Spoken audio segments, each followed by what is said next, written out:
Hello and welcome to the Great British Quilter podcast. I'm Sarah Ashford, and as a modern quilter and founder of the Great British Quilter Instagram Challenge, I've spent the last 3 years galvanising and championing British quilters and the quilting industry. In this series, I speak to British quilt designers, fabric companies, publishers and shop owners to discover their behind-the-scenes stories and to discuss what it means to be a part of the quilting community today. Enormous thanks go to our sponsors Bernina, the choice of the enthusiastic quilter worldwide, and to Orifil. With their help, we've been able to bring this inspiring podcast to you. My guest today is Kerry Green. Kerry is a quilter and dressmaker who has been sewing since she was very young. She designs foundation paper pieced quilt blocks with a quirky retro style, and although she likes sewing up a wardrobe of handmade clothes, her heart always returns to quilting. She's inspired by thrifty finds, kitchenalia, and modern Japanese quilting. Kerry has a vintage aesthetic, loves light, bright, happy colours, mixing feed sack fabrics with modern prints and squeezing as many patterns as she can into a project. Kerry is also co-author of 500 quilt blocks, along with Lynn Goldsworthy. She writes projects for Quilt Now and Love Patchwork and Quilting, and she also wrote regular columns for Love Sewing and Sewing World magazines.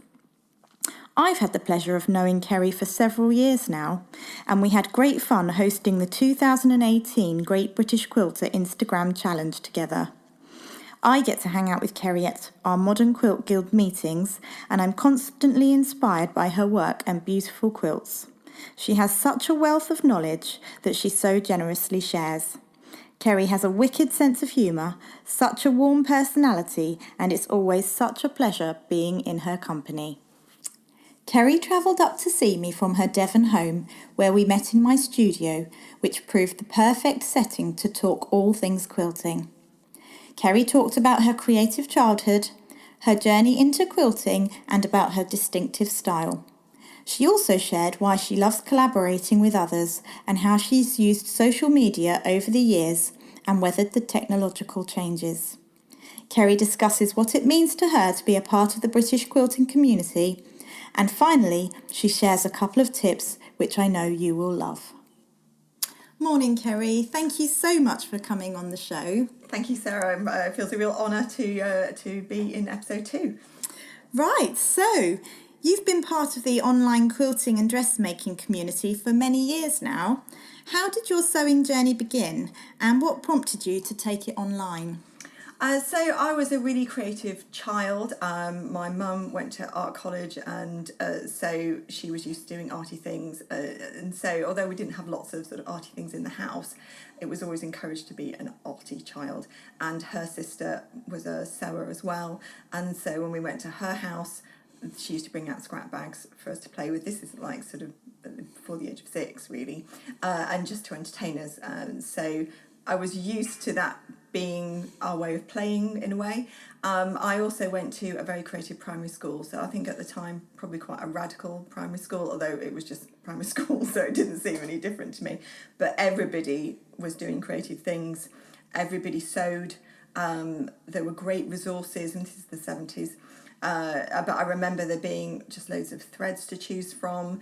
We all had sort of embroidery rings. Everybody had an embroidery hoop in their tray. You know, you'd have your pencil and your pen, your spelling book, and an embroidery hoop. There was also clay work there and calligraphy, and so I was doing all these things before the age of 12, and that was just sort of part of school. That's amazing, isn't it? It was a great start, and you know, I still think back really fondly to that primary school. And when I'll give it a little mention. It's Deaton Gates, and I know I've been contacted when I've mentioned it before on Instagram. I think someone contacted me from the school who'd been to the school, and she'd also had a very positive experience back then.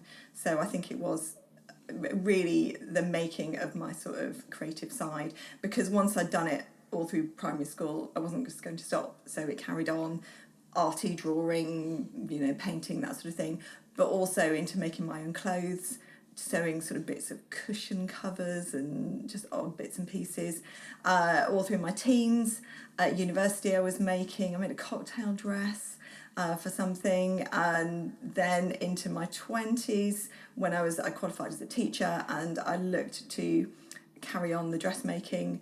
So I went and did a sort of pattern cutting fashion design. It was at HNC, I think, to keep that side going. So I never really dropped it. But the quilting sort of filtered in and out of things. So I did a little bit of that as I was sort of a child, a little bit in my 20s, and then I came to it really in my 30s. Is that something you were self-taught, or did your mum help you with that journey? No, they're pretty much self-taught on that. Sort of out of magazines when I was a kid, I was doing EPP and making sort of patchwork cushions for my toys and things like that, little mini things. Because ultimately, if you could sew a sort of an overcast sort of style stitch, you could do EPP. So I used to love a craft kit or a craft book. Nothing would be a better gift for me than that. So I think that's probably where my quilting started. And then after that, when you get into your 20s and friends start having babies and you want to make them something, even before I knew about sort of the world of modern quilting, I did start doing that, just from sort of fabrics that I picked up from car boot sales or charity shops. And I can't even remember what sort of, it must have just been squares. I think for many people that's when it starts, isn't it? When the baby comes along and you want to make something. And then your own child and sort That's of making them toys and clothes and things like that. So brilliant. And how would you describe your quilting style? I think it is pretty traditional, really, in terms of shapes and blocks. I really like a traditional block. I think my fabric mix is a mix of traditional and modern, and that's where I probably express the sort of modern side of quilting more. So I might take a very traditional block and some pretty fabrics, but I like to sort of put something else in there, maybe text prints or something that shakes it up a bit, or an odd colourway, or something that tells a story, just a bit of a twist, so it's not totally predictable. You like a cute motif, don't you? I do, but I don't like it all cute. No. So it's sort of taking that balance of, a kitten or something, or a sort of retro vintagey sort of image. I love that sort of thing. But then something in there that is a little bit sort of unexpected, whether it's just a really bright colour or text prints. I just love a text print. Or, sort of fussy cutting a text print that's sort of telling a bit of a quirky story around that kitty. So it's not just kitties and pretty, it's just a little extra thing as well.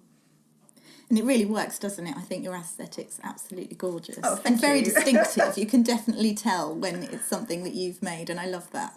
It's funny because you don't see it yourself at the time, and then you look back over things. I mean, these days you go back through your Instagram feed and you can see how something has been quite a cohesive theme over a few months, like colours or prints or a certain block. You can see, even if you're not planning it, it sort of filters through. Quite often subconsciously, isn't it? You end up with this coherent style. Yes, colours particularly. Yes. Palettes seem to come in and out, and you suddenly realise, I seem to be working with bright primary colours, or everything's very muted. Or it's like when you order fabric and then you realise when it all comes through, it looks like a whole set of things together, even though you've just picked out things you like. But it looks like a quilt waiting to be made. Yes. So, yes, lots of subconscious things coming through. Tell us more about Sew-Ichigo. Why is it important for you to collaborate with other quilters in this way? So Sew-Ichigo is it's a foundation paper piecing pattern company, really, and I do this together with Penny Lehman, who is So Take a Hike. And we met online, so she's in America, and obviously I'm in Britain. But we met online years ago through Flickr, and we were in the Ringo Pie Quilt Bee, which a lot of sort of quilters from around the world were in at the time, and we were all into foundation paper piecing, and we all got to know each other through that bee, and we often knew one person in there and then was introduced to other people. And Penny and I, we just clicked. We like similar aesthetics. With the same age, we like the same sort of fabrics, and it was just a sort of an idea both of us came up with. Neither of us really wanted to do it by ourselves, but we both like designing blocks, and so we sort of had a dip in doing it together, and it just worked really well together, and we both realised we liked the backup of having someone else to bounce ideas off, which was we started off selling pattern sets. So instead of just selling one pattern, you'd sell a theme. And so we'd have a theme with lots of KitchenAlia themes to start with, because we both love that. And it meant we could brainstorm together, get the ideas out, and we'd each have ideas that the other hadn't thought of. And you could also knock ideas out more easily together than perhaps you do by yourself. And I think that's the thing with quilting. So often you're at home on your own, working by yourself, and it is really great to have that opportunity to collaborate, to, like you say, bounce ideas off each other and really spark off each other as well. Yeah, because otherwise it is, I think, can be quite isolating, and you can doubt yourself. You know, a lot of us, I think every quilter always has that sort of voice on their shoulder saying, oh, that's not good enough, you don't really know what you're doing, or that idea doesn't cut it. And if you can talk to someone else, you know, like we've done over Great British Quilter and lots of other things, you just get ideas out there, and we both are prepared to talk things through and accept the other's recommendation. You know, so Penny will say, oh, you know, I like that, but I don't like that. And, you know, I'll say the same to her, and that's okay. It's a sort of, it's a bit like when you're talking with a sibling, you know, you've got a license to criticise each other, but kindly, you know, and I think that really helps. And for the greater good as well. It's so that you can put out your best, isn't it? And it brings the unexpected out, you know. It will take you into a place that you maybe didn't dare go by yourself. And it encourages you to leave your ego somewhere else, and just sometimes you can really thrash things out. You know, you both got a design, you know it's going to work, but you can't quite think what's not quite right about that. Is it the handle? Is it the leg? Or whatever, you know, the object is that you're trying to draw. And that other person's viewpoint can really just help you break through. And I think when we've both been through periods of doubt, the other person has picked something up. Yes, and said, actually, I think that's better than you think it is. You know, and we saw each other through some difficult times. You know, she's lost her parents, I lost my father with difficult circumstances, and we both saw each other through that. And, you know, so it comes and goes for us. It's a constant. We're not always working on it because different things go on in our lives, but it's always there, and we always come back to it, and the patterns are always available. And, you know, we Skype each other sort of every now and again and just catch up on ideas. And there's always more ideas there. It's just sometimes other life things. We both have, you know, jobs and day jobs and things, and other things get in the way. But that's great that you don't have to put yourselves under too much pressure, and it can just be an ongoing thing. It's a pleasure to do, you know, and it's the sort of thing that I don't want to be a chore, so we just keep it at the sort of pleasurable level of, you know, enjoying what we do. Yeah, that's great. Tell us more about your sewing space. How do you make it work for you? And do you have any tips for staying organised? So I'm lucky. I now have a sewing room. I started off at the kitchen table, and I live in a small house, not that many rooms, and the rooms are quite small. And when I was at the kitchen table, I had to just have a small machine that I could set up and take down and put everything away, and just a box of fabric, just way back in the days when I just had a box of fabric. And now I have lots of boxes of fabric, so I'm in what would be a dining room in an old house. And it also is an office space for my day job, and it's got a computer in, and it's got a piano in, and sort of music stuff, because my day job is music related. So it covers all those sort of areas as well. I will say, although I have a lot of stuff in my sewing room, and it is quite a messy sort of space, because I am quite a messy sort of person, as you know, Sarah. But I am organised. And I do plan, and that applies to my sewing space as well. So I do know where everything is, and I think if you are a messy person, there's no use fantasising about having clear space and, you know, a white room with lots of empty walls. It's just not going to happen for me. It just never, however much I try, it's not going to be there. So what you do have to try and do is think, I need regular places to put everything, and stick to those regular places, so that you don't spend your whole time looking for things, because that can be quite undermining to actually doing productivity. Yes. And you don't want that frustration of not being able to find something. You just want to get going, don't you? So I try and make sure my scissors, the tools that I use the most, are all in certain places. I've got little mini IKEA hanging rails, lots of little drawers and zip pouches, and things that I know that in a certain zip pouch, that's where my hero marker is, and there's another little pouch with all my thimbles in and all my hand quilting stuff, and just everything has its place. But if someone else came into the room, they may not be able to see that immediately. But it's your room and you know where things are, so that's Yes. the most important thing, isn't And I it? think I'm happier, well, I know I'm happier working in really quite a messy environment. I do go through and tidy it. I think one thing I have found important is to go through and look at projects that I haven't completed, old works in progress, things like that, and really evaluate them. Really, am I really going to finish that? You know, what am I holding on to that for? Because it's a bit like with clothes. Are you just holding on to it because you think you may fit into it again, or you know, you may wear it for an occasion, but it's actually something you haven't had for 2 years, hasn't been seen. And sometimes with projects, I just, you know, let them go, pass them on to somebody else, sell on, you know, destash something. And there are times when I planned the whole thing and that time has just passed, and it's no use just clogging up the room with boxes of things that I'm not going to complete.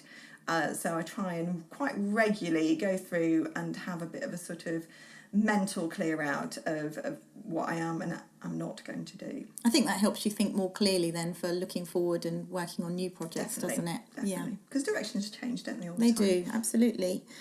Social media. So you use social media a lot and you have done for a long time. How do you use it to connect with other quilters? Well, on social media, I think I started with Flickr. So I was a really an early internet user way back in the 90s. And Flickr was the first sort of sewing related thing that I really found. I found fabric and stuff like that, but not really blogs. I can't remember how I found Flickr, but I did in the early days. And it was all about commenting and sharing and groups. And it was such a community, and it was so global as well. And, you know, the idea of meeting sewers in like global sense, you know, you talk to someone and they were in Australia, or you talk to someone they'd be in Texas, you know, or you talk to someone and they'd be in London. It's quite exciting, isn't it? It was crazy, you know, and people, we were sending each other stuff, we were doing swaps. I ended up in the Quilt Bee, the Ringo Pie, which is where I met Penny, and where I really got to know Lynn Goldsworthy as well. I knew her a bit beforehand, but I got to know her a lot better. I met Joe Avery of My Bear Paw on Flickr through doing doll quilt swaps. And it's how a lot, I think, of the sort of modern British quilting scene as we think of it today, it's how a lot of us started out. And it's still, Flickr's still a community that I'm not really part of now, but I'm nostalgic about, as I think many people were, because it was so unspoilt. But, you know, you have to progress and things have to change. So I think I've been through lots of different things. I went through a Twitter phase when that was really big. I did a Periscope phase a few years ago when I was doing the Farmer's Wife Quiltalon, and Periscope was new and it was all about that sort of instant sort of connection and video. And these days, I think it's Instagram is my main community. I still blog as well, but blogging has changed a lot since Instagram has exploded. Instagram, I remember getting my first iPhone so I could go on Instagram because my BlackBerry and my Nokia, they weren't up to that sort of thing. And I loved Instagram when you know I started it on it. I think it has changed a lot since the advertising crept in, since the algorithms have changed and the timeline's different. That's quite frustrating. I feel that sort of notion of following people that you want to follow and having people recommended, it's very difficult to do because the algorithms are pushing you onto other accounts, maybe ones that you're interested in, but often not. And, you know, every few posts are an advert. And I think, you know, people have needed to monetize more, opportunities to, you know, make money out of it, being on Instagram, being an influencer, you know, and I've had a part of that to some much small degree as well, but it has become a very commodity focused channel now, and I find that quite sad because I do love Instagram, you know, I found it really positive community. I've had very few, if any, really negative experiences on it. I've seen a few negative sort of things happen, but the huge majority of it is really, really positive. And I'd be reluctant to leave it, but I'm cautious as to its future, I think, because Facebook and Instagram are so closely linked, and because of the shopping element that's coming in more and more, you know, you can just click on something and buy it. That's changing the relationship. So, you know, it will change, and other sort of social media will change. But I like social media in general. I think, you know, there's a lot of negative stuff talked about social media, but, you know, I've made a huge number of friends out of social media. I've met people in person. I found it a good confidence boost at times. You know, it can be challenging as well. You can feel that you're not doing anything and everyone's doing everything else, but I think overall it's very positive, and it's certainly been a very significant part of my journey as a modern quilter. Yeah, I think it's instrumental really to modern quilting to bring people together. And that leads me on nicely to my next question. What does it mean to you to be part of the British quilting community? I think I feel really proud to be a little tiny bit of the sort of how the British voice has got louder in quilting as part of the modern quilt movement, because I feel when I was first sort of doing modern quilting and flick and all that sort of thing, you didn't really hear much about British quilters and British designers and British companies. It was very much the American market, maybe Australia a bit as well, and the magazines were, a lot of them were American, and we didn't have much here, and I felt a bit sad. But as that's grown, particularly quilting magazines, their sort of influence on quilting, it's been really lovely to be a part of that. And I've definitely benefited. I've written projects and columns and things, met people from the magazines and seen how they work, and that's been amazing. I think I've also really enjoyed it when we did Great British Quilter last year, and I was helping with that. That was amazing. I think the lovely thing about Great British Quilter is it's such a focus. You can just go on that hashtag, and that cuts all the other Instagram stuff out. You can just go through and have a look, put it on recent, go through chronologically.